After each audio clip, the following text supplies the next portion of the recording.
Coming up on Oakdale Update, the city has recently hired a new city administrator. Christina Volkers joins me in studio to discuss what's ahead for Oakdale in the new year. Stay tuned. Oakdale Update is straight ahead.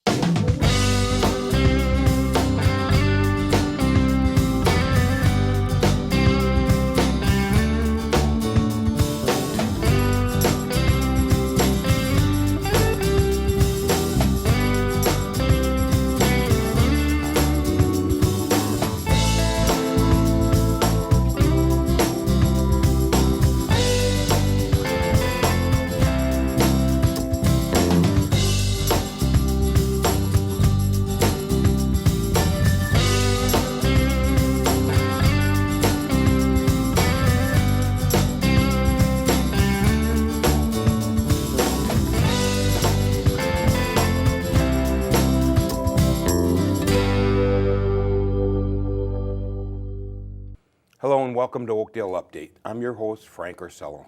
This is the City of Oakdale's news and information program about your community. I'm now joined by City Administrator Christina Volkers. Christina, thank you for joining us on Oakdale Update. Thanks, Frank. Thanks for having me. You betcha. All right, let's start out. Tell me a little bit about yourself. So, I am originally from the area. I grew up in North St. Paul, went to North St. Paul High School. Good. Yeah, I did. So I'm very familiar with the entire area. I went to St. Thomas for college.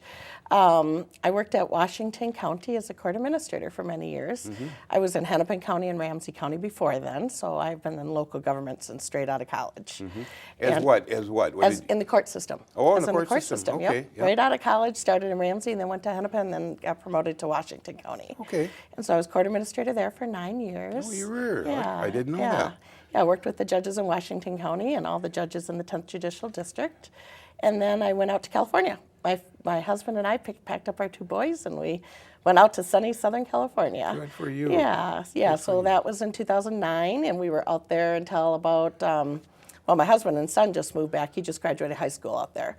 So they stayed, so he finished, and I wanted to get back in local government from the state court system in California. So I took the job in Moorhead as city manager in Moorhead in early 2017. And so I was there until I was just relocated back home here in Washington County. Okay, so what are your duties exactly? What are your duties as the city administrator for Oakdale? Really, the city administrator is a chief executive officer of the operations for the city. So we have the police and fire. They report to me, public works, engineering, building official, the administration, HR, finance, IT, all the operations for the city. And I report to the council, the 5-member council, and they set the policy, and I carry out the operations. Mm-hmm. Okay. So I was going to ask you, what was your background, but you've got enough background there to. I do. Yeah, really. So let me ask you, the job itself, did you apply, or did they approach you, or how does that work? Yeah, the city hired a recruiter, Baker Tilly, and they did a recruitment, and I saw the posting, and my husband and I wanted to relocate back home here to this area. So what did your husband do? What is he? He's a executive VP of a collection company, a nationwide collection company. So he works he from could home. He could move any place. Yes, he works from home. Sure. And my youngest just got into the U of M Carlson, so we knew we wanted to get back to the area, and so.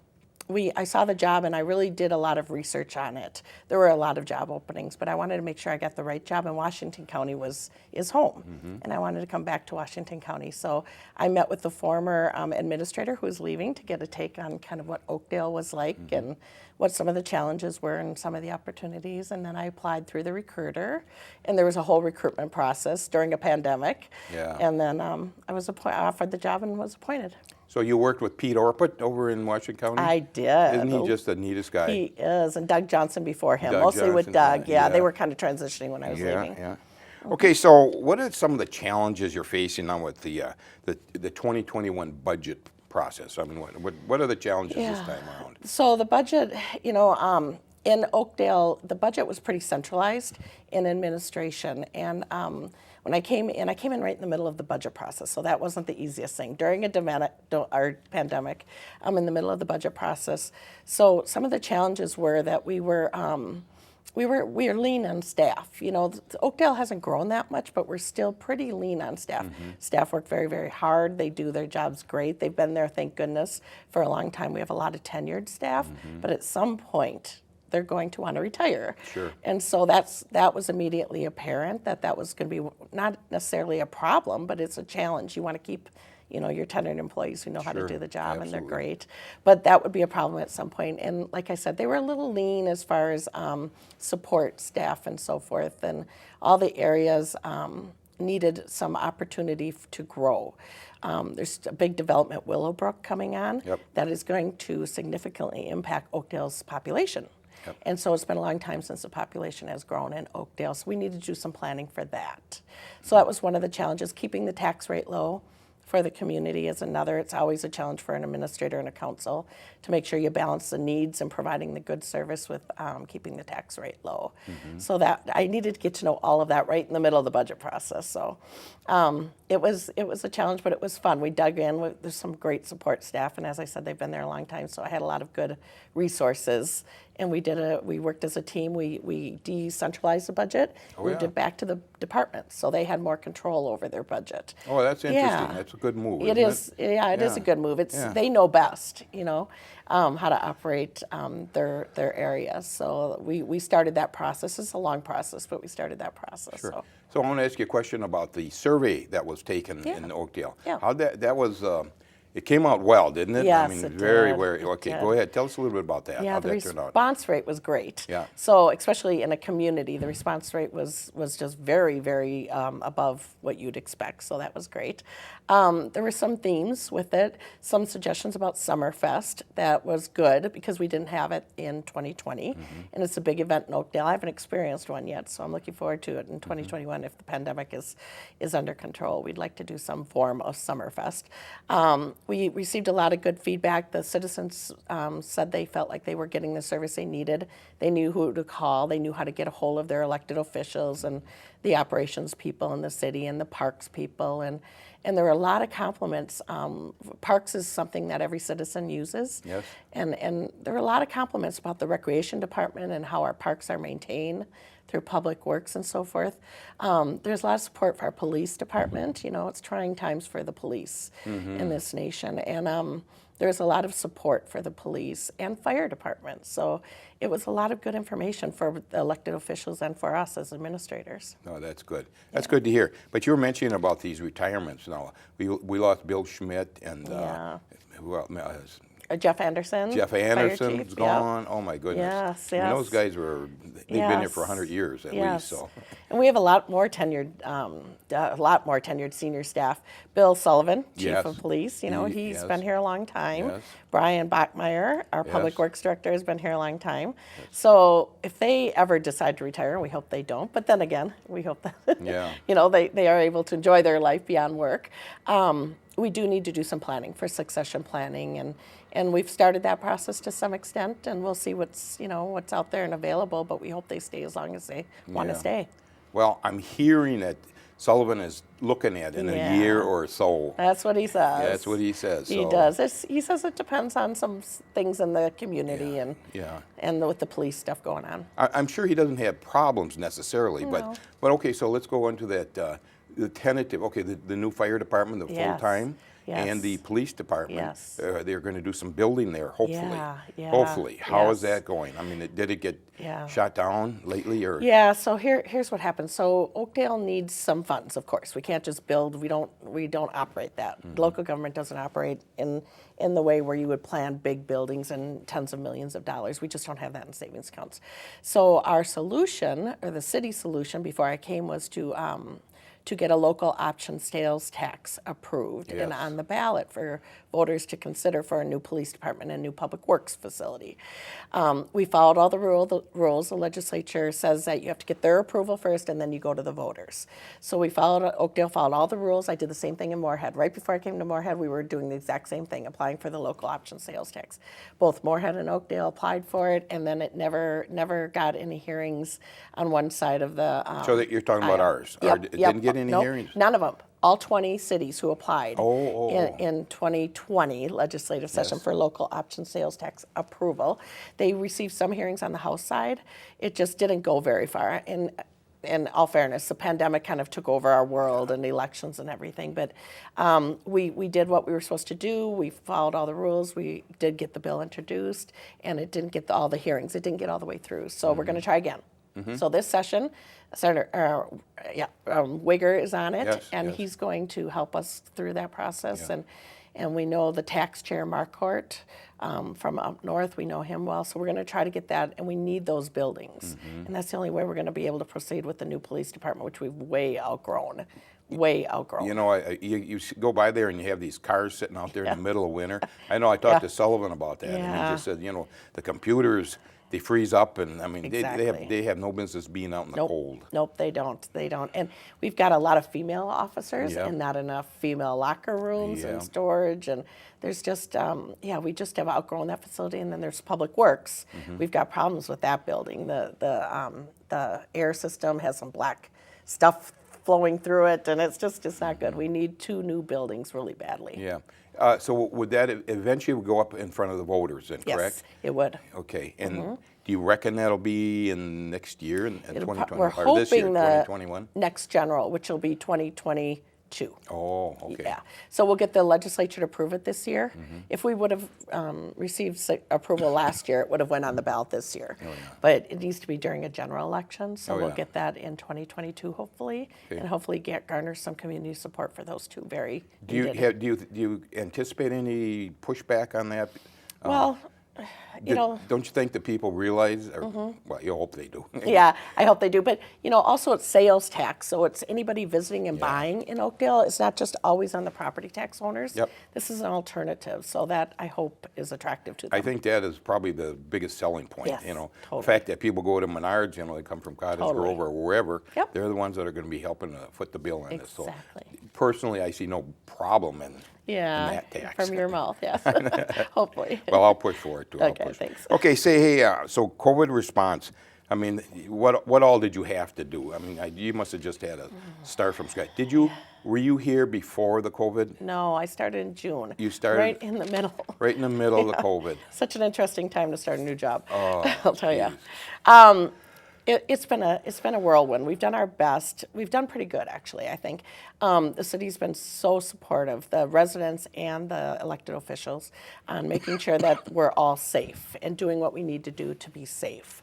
So we've sent a lot of City Hall employees home, employees that work in the office, and they can work from home, and that's working out really well as long as we provide full service to the public.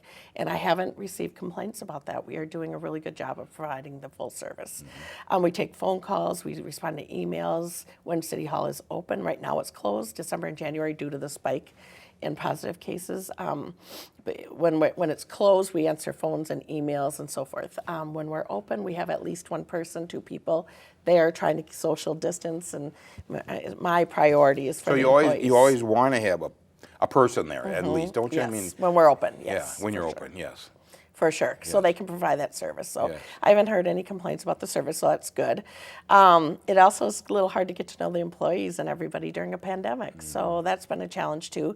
And then figuring out these new policies and helping employees through illnesses and coverage and workers' comp, and there's just all these different challenges that are new, and new to especially a brand new administrator in an area. So it's been interesting. It's been good. Boy. Okay, so what are your priorities on the focus? What are you going to focus on, and what are your priorities for the next year, this coming year? I mean, we're still talking with the COVID and a lot of problems. So go ahead. So post-pandemic will be interesting. It'll be a new world, I think. I think things are not going to be exactly like they are now, or were before the pandemic. I think we'll have a lot more working from home, possible less office space needed if we move in that direction. There's still a lot of policies and technology we need, but I think... Excuse me, but it doesn't... when I go up there, when I go upstairs, it doesn't look like you're hurting for space or anything, right? I mean, not so much in City Hall, no. But then we've got spaces for, offices and police and public works, and We've got, fire department. I mean, there's offices, right? There's space where people gather, and we're going to have to outfit that a little bit more with technology. So do people always need to be in the same room? That'll be something, we have big training rooms, and you're always going to want to have that interaction with people, but what does it look like? So that'll be the challenge. What does it look like post-pandemic? So that'll be one thing. Another is the budget, making sure that we're doing a good job planning for our future financially. We've got a lot of plans like land plans and comp plans and what is this neighborhood going to look like, those kind of plans. But we need to do a little bit more budget planning, so that would be good, and capital planning for capital expenditures. So we're going to work on that. We're going to do some serious strategic planning in that regard with the council and the department heads. So that'll be something we're looking forward to. Getting to know the employees a little bit would be nice. Just meeting them one-on-one would be really nice. Trying to figure out right now, I'm going to set up some Zoom meetings with all the employees so I can at least see a face and a name, and they can get to know me a little bit without masks. And it's always good to kind of at least introduce yourself, and that's been a challenge. Yeah. This COVID has been such a disaster, hasn't it? I mean, and not only you, not only the city of Oakdale, but just around the whole country. Things are so changed. It's sad. Yes, it is. Yeah. Okay, so part of your now you're going to have to do some union negotiations. We are. With the police and the public works, I believe, right? Yep. So we just finished police patrol. We just finished fire. So we just did a 1-year contract, short 1-year contract. We have 3 other unions, Public Works, and we have 5 unions total, supervisors for police, and then kind of a generic kind of union. So we do have all those negotiations in the next 2 years. This year and next year, we've got 5 contracts that need to be dealt with. So we're working on that. We'll start talking about that in June, and then we'll start working through that. Does that get a little complicated doing it via Zoom? video and Zooming? And it's interesting. Yeah, it's different. It's always nice to, like I said, get in the room with them, but with when we do it on video and via Zoom, we can do it without our masks, so at least we can see the people. But yes, it's going to be challenging because we don't know what the economy is going to look like. We don't know what the financial situation is going to look like. So it's going to be interesting times to do union contracts. And as I said, there'll be 5 in the next 2 years. So. Geez, I hope they're sympathetic to you and your problems. They've been great so far. Okay, so now the fire department is going from mostly to full-time people as compared to volunteers. Right. And that's just a sign of the times. I mean, there's not anything you can do about that. It is. So how's that going? Good. We have 12, currently we have about 12 full-time career firefighters. We've got a whole slew of volunteers that fill in. We, the council just approved 3 more positions to start April 1st. Oh, really? Yeah, so we'll move from 3 volunteers, or 4 or 5, however many part-time volunteers, to 3 full-time career. And then we're hoping, there's some grants out there, and we're going to be applying heavily for some assistance to kind of continue the move. So we need a good 6 more career full-time firefighters. Geez, really? That many? We do. Holy smokes. We do, but we're getting there. We're more than half done, and we are moving towards that. Less volunteers, more career. We've got the 2 fire stations, which are good. We've got the space. We're ready for it. So we're just buying a new ambulance really? Now. Yep. And so we're moving that way. So we're moving towards that. So aren't there calls more ambulance than fires, I'm sure, right? Yeah, there's a lot of medical. There's a lot, especially right now during COVID, and we have a lot of overdose calls and a lot of medical calls right now, yes. So, okay, you did mention somewhat about how you're planning on funding the police department and the public works. Is that's a tax business? Anything else? Any other way you can? Well, if there was some regional benefit, we could ask for some bonding money, some assistance with some bonding money, possibly. It'd have to be in conjunction with other things, but we really need the only other way really to for sure fund it would be through the property taxes, and that would be a pretty big hit for the citizens. So the sales taxes are really what we need. It's the option and really the only way to fund it. We're talking, $20-some million between the 2 projects. Wow, really that much? Yeah, huh? they're expensive. Ooh. Buildings are expensive, so. Goodness. Yeah. Okay, so we're getting a new development up at the north end of Oakdale. We are. Tell me about that. That is going to be. Yeah. And I told that to the mayor. I said, this is going to be your coup d'etat. This is going to be the the crown jewel of your administration. It is. It's so exciting. It's so fun for Oakdale, especially since we haven't grown, had a lot of land for development, right, in a long, long time. So Willowbrook is just up by the old Slumberland area, you know, the old Imation, on the other side, north of that. So it'll have some carriage homes, it'll have some townhomes, it'll have some single-family homes, lots of amenities, lots of park land, trails. It'll be really nice. About 1,000 homes, give or take, you know, over the next few years, and they've already started kind of grading. So you're going to see some houses popping up here in one section of them in the fall this year. And then they'll keep going. So there's a huge development there. Then we've got Helmo Station on the Gold Line for the mass transit. And that there's going to be a lot of development opportunities there. In fact, the council tomorrow night is meeting with a couple potential developers in that area for some housing projects. Are they going to get some good developers? I mean, big companies, big companies. Yep, we've got a couple interested right now and big projects. And, you know, that's going to be a hub, right, a mass transit hub. Sure. And that'd be, the location is wonderful, right on the border of everything right there, right? St. Paul, Woodbury, Maplewood, Oakdale, all right there at that Helmo Station. So it'll be nice, yeah. So we've got lots of opportunity. Well, the property up on by Imation, that's 108 acres, if I remember correctly. That's correct. And how many houses are going to go in there? I mean, there's about 1,000, give or take, with between the townhomes, the multifamily, and the single family. So and there's going to be a high-rise senior citizen place too, is there? I don't. No, not specifically there. They are talking about some more housing mass or you know, like market rate housing over by across the street, kind of from where about our landing, Cedric's Landing. Cedric's Landing? Yeah, over there. Some possibilities for some more housing over there. Okay. Yeah, but no, there won't be a high rise at Willowbrook. It'll be more townhomes, carriage homes, and single family homes. And what'd you say, about 1,000 houses going in there? So. And then there's going to be twin homes and Regular regular houses, high buck houses and middle buck houses and low buck houses. Correct? Is that right? Correct. Yep. Yeah. Okay, so I drive by there every day. I live up in the north end there, so I drive by it every day.